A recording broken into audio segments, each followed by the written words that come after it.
I'm live. Hello, it's G.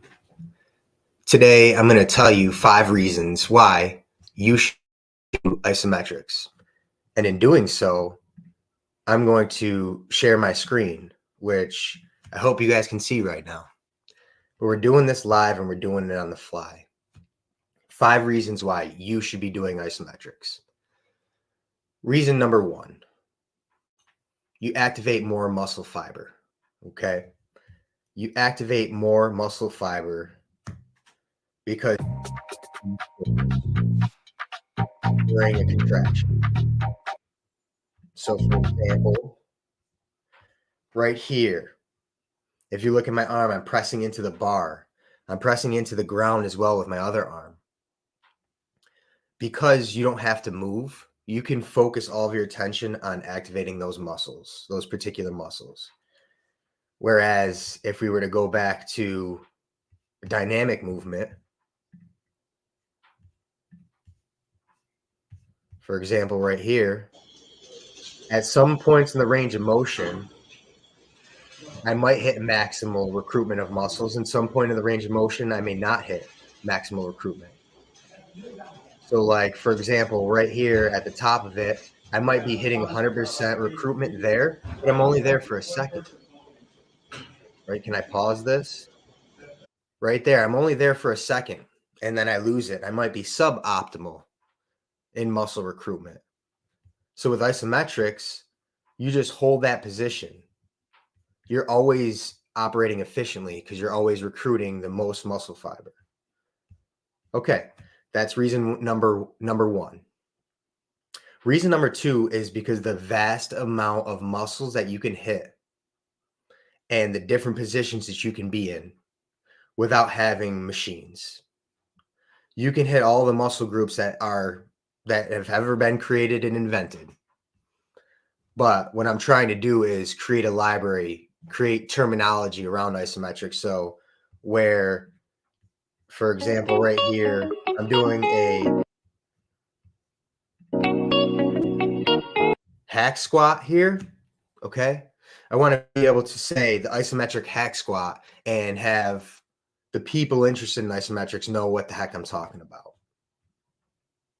So one of my all-time favorites is the hip abduction and adduction that comes with isometrics.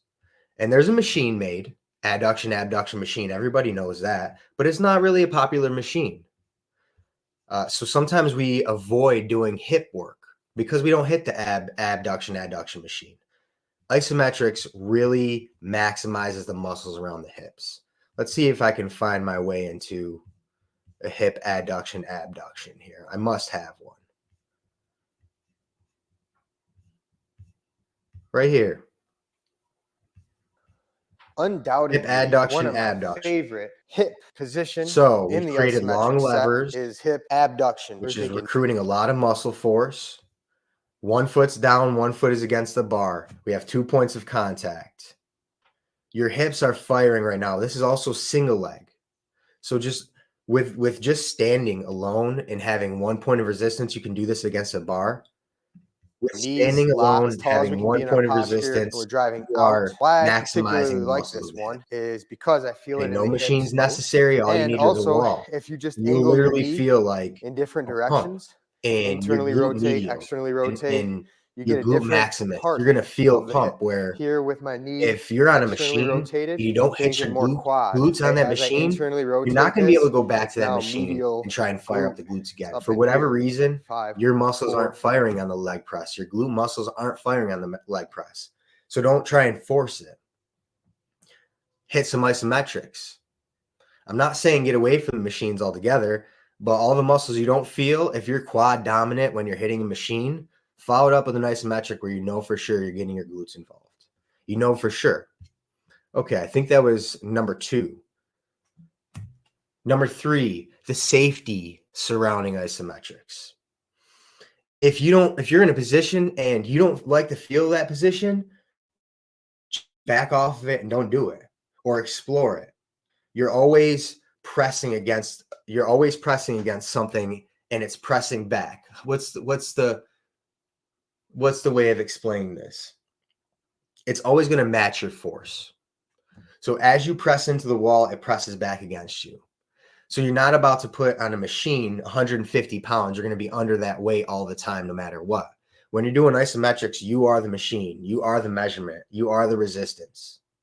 You're in full control of how hard you're pressing against something. Let's get back to the YouTube, and maybe I can show you this here. I want to get an Isomax in somewhere here. Let's go right here.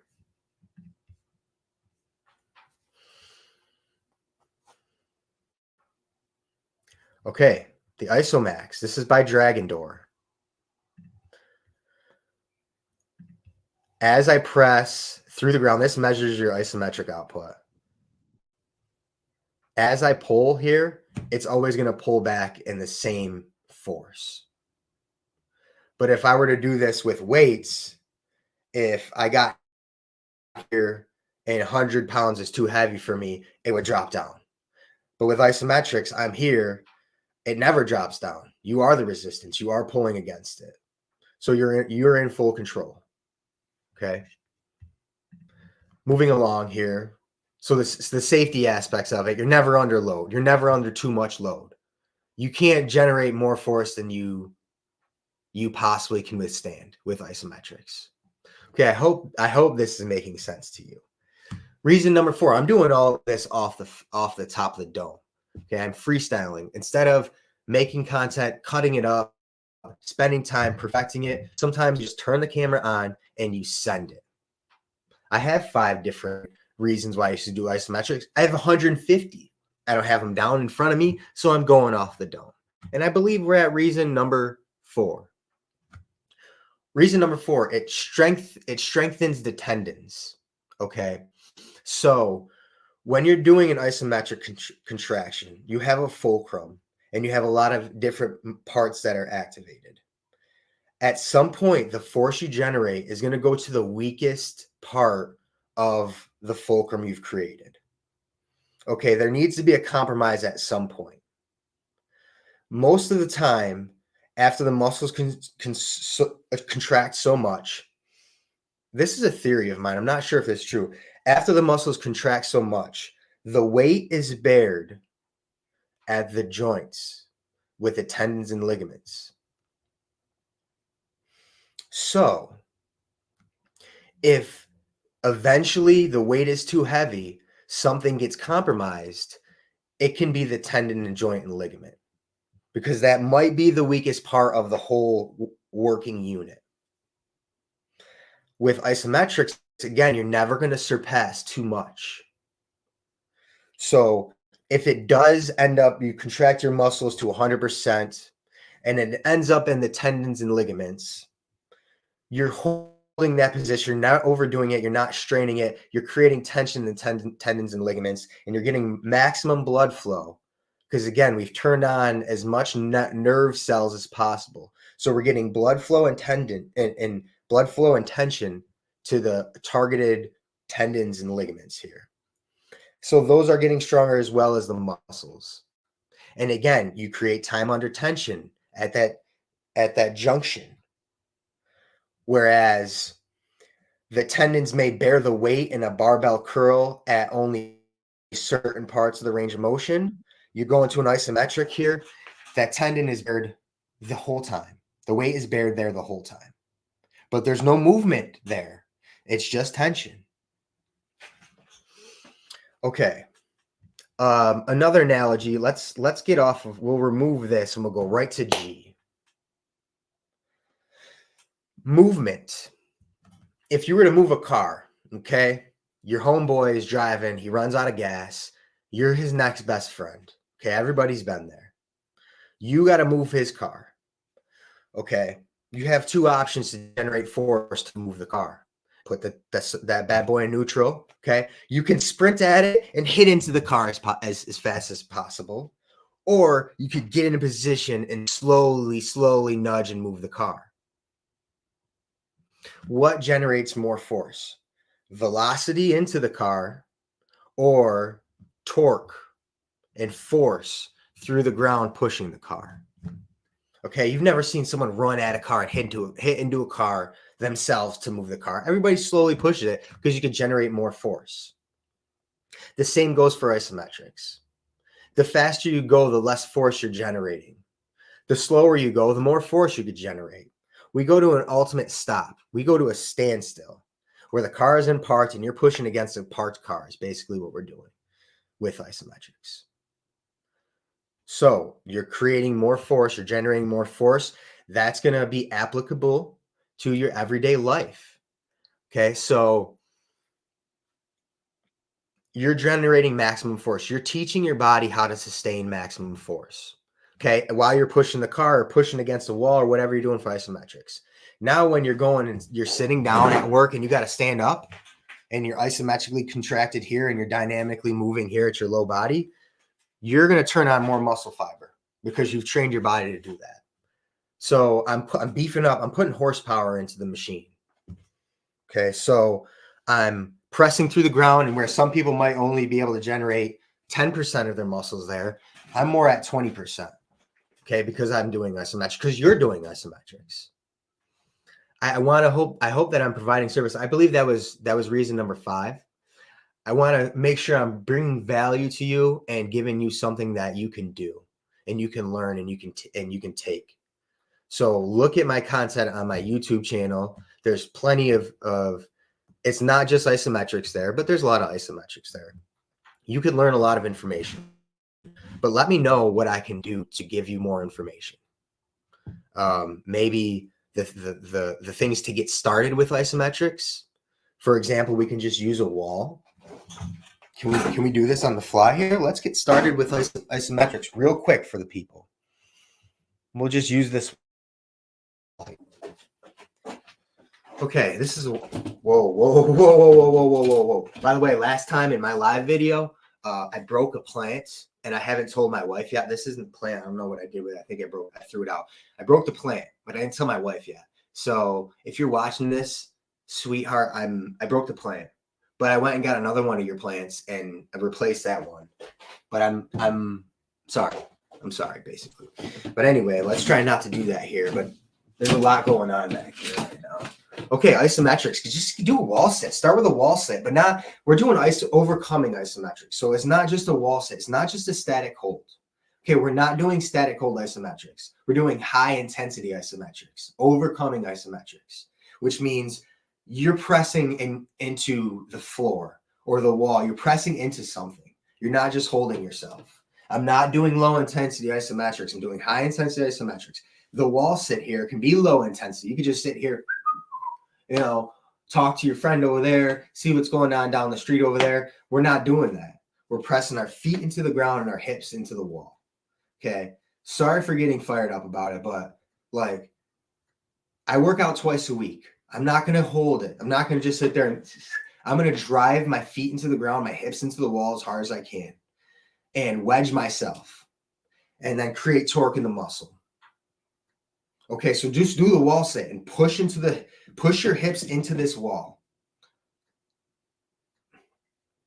Okay, let's move to upper body. One of my favorites. A lot of people that struggle with this is shoulder extension, flexion. Okay, so try and keep the arms straight. A lot of people can't even do this.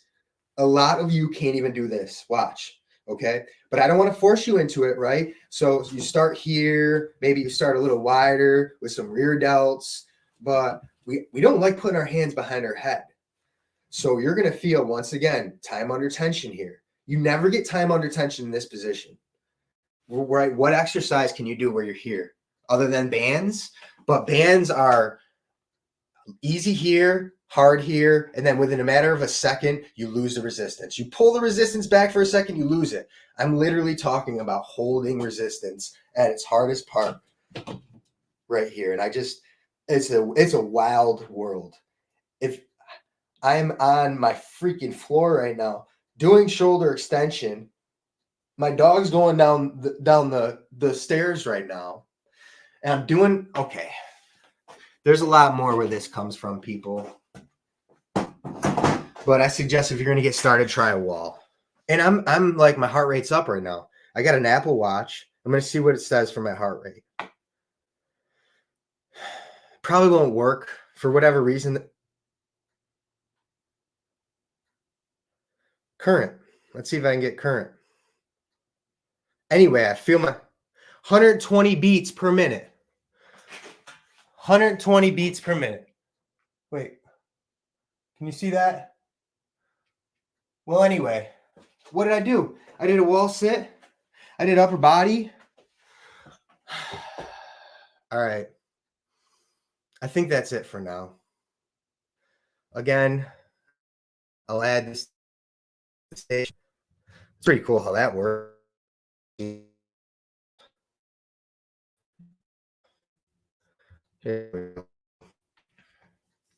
Here's my YouTube. Let's go back to YouTube just to you can watch all there. And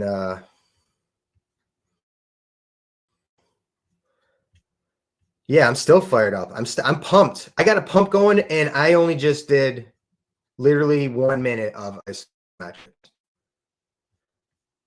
Okay, here's the ISO rack. This is. I'm gonna go with a shoulder Using my hands, press at about 2 different positions. Hands out in front of you, hands which in your is an peripheral vision. extremely well-made power rack, and I highly recommend it.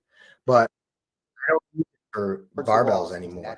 Can you guys see me? Am I still on here? Really Yeah. fantastic I don't when you use it look for back. barbells anymore. I feel all those muscles I use it activated, for but they're this. not I moving, so I'm not created a feeling ground stress. pipe. I went and thing bought we're a gonna hit ground pipe. I didn't is a create it. back squat. And it fits the small Lots of holes bend in the knee. We're of thinking Rogue. about the end And position. Rogue is of the awesome squat. because they give you So grab the thumb. zillions of little Knees have to slots stay over the to toes, put meaning don't let them cave in. to Don't let them use go for too usually a wide. J Right over the hook. toes. 5, See those? 4, 1, 3, 4, 6, 7, 8, 9, 10, 11, 12, 13, 14, 15, and I have them labeled so that when I I'm go back, changing the I angle know, of all the right, I'm knee going to put this about 6 on inches here because we have less bend in the knee. slot number Our chest is 6, upright. and then I'm We're gonna strong in this lower position. and put it on slot We're number gonna be able 10. to generate more force. If you got a Doing rogue rack, you should isometrics, do I this. just think about It's your man. It's amazing. It's an amazing workout because then maximum you can get on muscle the rotation. ground. Let me see if we're on the ground at any point. Elbows at about Am I 45 standing degree the whole angle. time in this workout? No Drive way. it up. Wow. The options That's are truly crazy. endless. But anyway, if you get on the ground, then you use the ground for resistance too. Let me see if I could find that. I got to give the people what they want, right? Well, while I have you here, let's see. I got to be on the ground in this one. Hello, ladies and gentlemen, boys and girls. Where are we at here? Here we go. Here we go. So you have 2 points of resistance now, okay? You have the floor and you have the bar. Here's the pike. For abs, isometrics are the best. Ab exercise you can do on isometrics, the best. Hands down. Hands down the best. If you want rock hard abs and low back, literally rock hard, you do isometrics. There's nothing that can compare to it. I'm dead serious. Hips and abs, isometrics. It's unbelievable. It's cheating. It's cheating. It's cheating without cheating. You're not cheating. You're not taking steroids unless you are, but you shouldn't be. But again, I don't really have an opinion on that because I don't know enough about it. But you don't need them because isometrics are built-in steroids here. Okay, so that's it for my rant. How long have I been going on here? My goodness.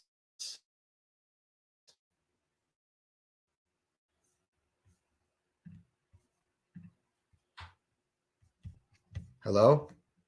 All right, we're done. Thanks, everybody. Over and out.